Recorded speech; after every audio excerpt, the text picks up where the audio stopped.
बाबा, आज येताना बासुंदी घेऊन या ना. अगं, कालच आपण आईचा वाढदिवस होता म्हणून आणली होती ना. ऐकलं, गोकुळची बासुंदी पुन्हा खावीशी वाटतेय. खरं सांगू, मलाही खावीशी वाटतेय.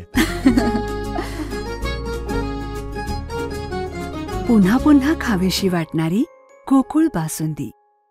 पूजा करलकर या अनुभवी आहेत. नगर परिषदेचा कारभार त्या प्रामाणिकपणे करतील, त्यामुळे नगराध्यक्ष म्हणून मोठ्या मताधिक्यानं निवडून येतील असा विश्वास माजी आमदार वैभव नाईक यांनी व्यक्त केला आहे.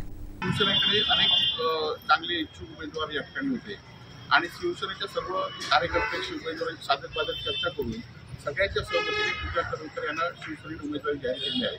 त्या गेल्या 19-20 वर्ष या नगरपालिकेमध्ये नगरसेवक म्हणून कार्यरत करतायत. हे मला वाटतं प्रत्येक नागरिकांनी बघितलेलं आहे आणि आम्ही खरं तर पूजा करलकर यांना उमेदवार देताना सामान्य खरं तर आज आमच्याकडे जे उमेदवार आपण बघितलं असाल नगरसेवक, आज एका तत्वाशी ठाम राहिलेले उमेदवार आहेत. आज सामान्य कुटुंबातले सगळे उमेदवार आहेत आणि खरं तर मालवणवासियांना माझी विनंती आहे की आपल्याला बघितलं की 5 वर्षामध्ये एका तत्वाशी राहणाऱ्या लोकांच्या पाठीशी तुम्ही राहा.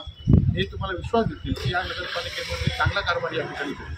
आज काही लोक सांगतात की सत्ता आमच्याकडे असते म्हणून आमच्याकडे द्या, परंतु या नगरपालिकेमध्ये 100 कोटी रुपयाचा निधी आजही पडून आहे आणि हा निधी खर्च प्रामाणिकपणे केला तर या शहराचा चेहरा या ठिकाणी बदलेल. आज या शहरामध्ये आपण बघितलं असाल की जी काही कामं झाली आहेत, जे की असून देत, नगरपालिकेची इमारत असून देत, स्टँड असून देत, या शहरातील भुयारी गटर असून देत, जळपाणी योजना असून देत, या सगळ्या योजना ह्या गेल्या मी आमदार असताना या ठिकाणी आणल्या आहेत. परंतु गेल्या वर्षभरामध्ये काय आणलं सत्ताधाऱ्यांनी, गेल्या 3.5 वर्षामध्ये सत्ताधाऱ्यांनी काय आणलं हा प्रश्न या लोकांनी निश्चित विचारला पाहिजे. आणि आपण बघित असाल की विकासाच्या बाबतीत बोलायचं तर पुरा मालवणचा रस्ता हाच खरं तर विकास सांगून जातोय या लोकांचा. या शहरातील खड्डे हाच विकास सांगून जात आहे आणि त्यामुळे माझी मालवणाची विनंती आहे की एकच विचार केला पुण्यावरून इकडे येताना आपल्याला काय त्रास होतो. आज शहरातील नळपाणी योजना 2 वर्षापूर्वी मंजूर गव्हर्नमेंट होईल की आज योजना सुरू अजून नाही आहे. या शहरामध्ये भुयारी गटराचे पैसे आणून सुद्धा दिले आहेत आणि सगळ्यात उत्तम उदाहरण सत्ताधाऱ्यांचं नाव करण्याचं उत्तम उदाहरण म्हणजे या नगरपालिकेमध्ये गेले 1 वर्ष सीओ नाही आहे. सत्ताधारी सांगतात की आम्ही सत्ताधारी आहोत, पण या नगरपालिकेमध्ये 1 वर्ष सीओ नाही. उद्या या नगरपालिकेमध्ये आमच्या नगराध्यक्षाला आमचे नगरसेवक झाले की मी तुला विश्वास सांगतो की या नगरपालिकेमध्ये किसान योजनेमध्ये जवळजवळ 10-12 कोटी रुपये किसान योजनेमध्ये दरवर्षी येतात.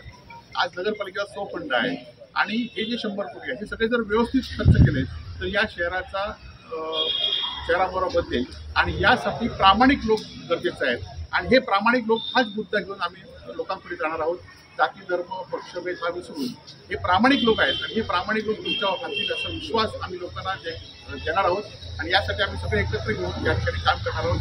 आपलं सर्वांचं सहकार्य सुद्धा या पुढच्या काळामध्ये होईल आणि अंकुश या शहरातील नागरिकांचा सुद्धा या कारभारावर अंकुश राहील असा विश्वास तुम्हाला या ठिकाणी देतो. आणि खरं तर अनुभवी चेहरा असला पाहिजे. नवीन चेहरे किंवा स्वतःच्या दुसऱ्याच्या कोणाच्या कलेने चालणारा चेहरा नको आहे असं लोकांचं आम्हाला सगळं म्हणणं आलं. कारण पूजा करलकरांना कोण निर्णय कोण सांगायचा कोणाचं मार्गदर्शन करायची गरज नाही, कारण त्यांनी स्वतः काम केलेलं आहे आणि निपक्षपणे आपल्या चेहऱ्यावर एकही भ्रष्टाचार डाग न घेता त्यांनी कारभार केलेला आहे. त्यामुळे त्यांना कोणाचा कारभार मध्ये हस्तक्षेप नाही तर त्यांना ह्या सगळ्या लोकांना घेऊन हा कारभार करेल. आमच्याकडे सगळे चेहरे आहेत ते नवीन आपण बघितलं असाल, काही अनुभवी चेहरे सुद्धा आहेत, हे सुद्धा भ्रष्टाचार विरहित चेहरे आहेत आणि ही नगरपालिका आम्ही जिंकू असा विश्वास या ठिकाणी आम्हाला आहे.